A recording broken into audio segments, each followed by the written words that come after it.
Hello दोस्तों, नमस्कार। मैं हूँ रूपाली, आप देख रहे हो रूपाली रिएक्शन। गाइस, कर्जा कितना खतरनाक हो सकता है आप जानना चाहते हो? चाहे वो अमीर हो या गरीब हो, चाहे वो सुपरस्टार ही क्यों ना हो, कर्जा बर्बाद करके छोड़ता है। आपको मैं बताती हूँ राजपाल यादव जी के बारे में। उनको कैसे कर्जे ने रोड पे खड़ा कर दिया। जिस इंसान ने 150 मूवी में काम किया है, जिसका मीम्स देख के, जिनका काम देख के आज बच्चे से लेके बूढ़े तक करोड़ों लोग रोज़ हंसते हैं, उस बंदे के लाइफ में सच में हंसी है ही नहीं। उनकी ज़िंदगी ऑलरेडी बर्बाद हो चुकी है। सुनने में आ रहा है आज बैंक ने उनका घर सील कर दिया। मुंबई का बैंक, मुंबई सेंट्रल बैंक ने, उन्होंने बैंक से लोन लिया था 3 करोड़ का, अपने ज़मीन के पेपर्स और घर का पेपर बैंक के पास जमा करके। तो वो 3 करोड़ लोन बढ़ते बढ़ते बढ़ते 11 करोड़ हो गया।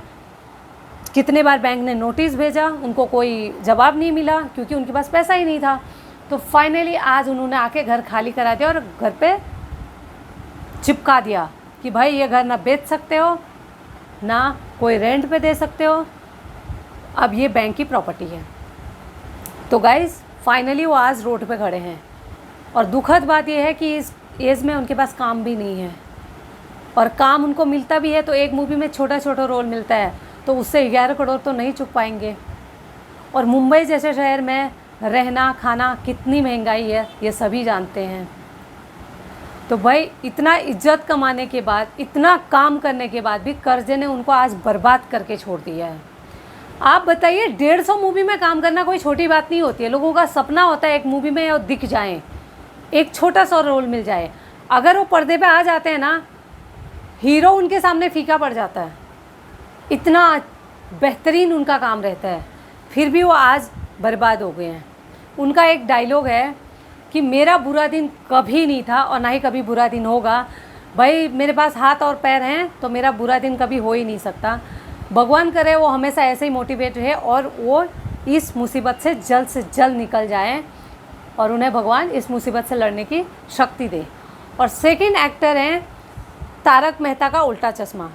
आप घर घर में देखा जाता है ये सीरियल, सभी देखते होंगे। ये पारिवारिक सीरियल है, 2008 से चालू हुआ था, अभी तक चल रहा है सोनी सब पर।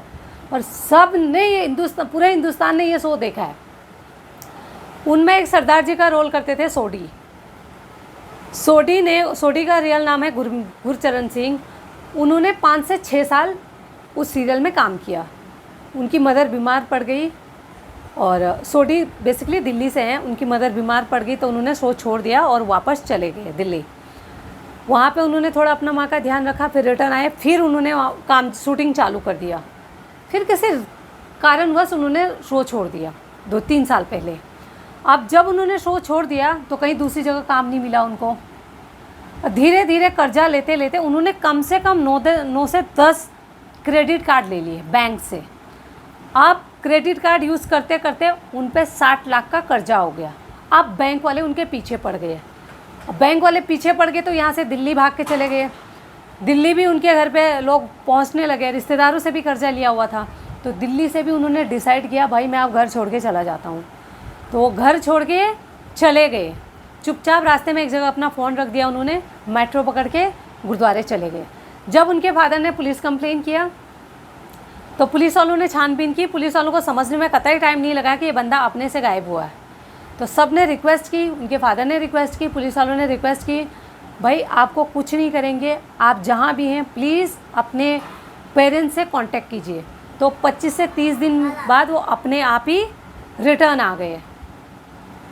25 से 30 दिन बाद वो अपने आप रिटर्न आ गए। और उनका कहना था कि मैं ये दुनियादारी से तंग आ गया था और मैं कर्जेदारों से तंग आ गया था कि मेरे पास पैसा चुकाने के लिए है नहीं, और रोज़ बैंक वाले मुझे ढूंढ रहे थे, मेरे को कॉल कर रहे थे, इसलिए वो गायब हो गए थे।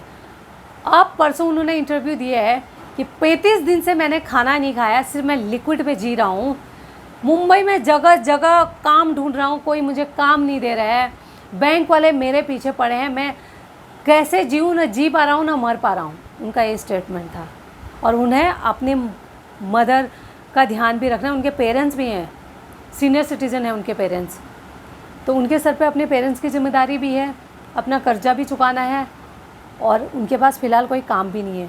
तो गाइस, एक एक्टर की ज़िंदगी कितना टफ होता है, और लोन लेना, कर्जा लेना अगर टाइम पे ना चुका पाओ तो कितना बड़ा आफत हो सकता है। इससे हम ये सीख सकते हैं भाई, जितना चादर है उतना ही पैर फैलाइए। दुनिया का कर्जा लेने की कोई ज़रूरत नहीं है, अगर ले रहे हो तो टाइम पे दे दो, अपनी पूरी ज़िंदगी बर्बाद मत करो इसके चक्कर में। थैंक यू गाइस, अगर आपको अच्छा लगा तो शेयर कीजिए, सब्सक्राइब कीजिए। Thank you so much.